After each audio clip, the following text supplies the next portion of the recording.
ni ya ni la ta yi ko ki ga te nai ti so ba wo yi lo go hai ti ti de na ni la na le o ti si le ko ya no ba na mya hai thau bo me le ko ya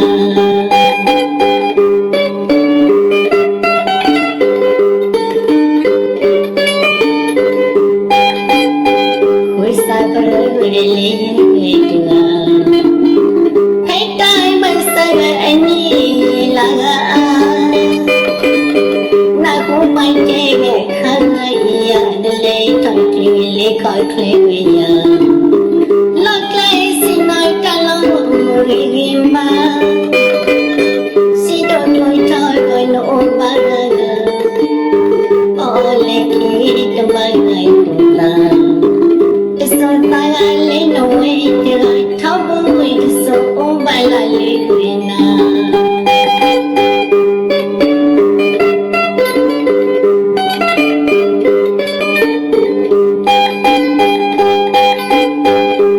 Hãy subscribe cho kênh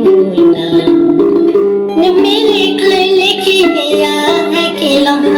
để không bỏ lỡ những video hấp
dẫn.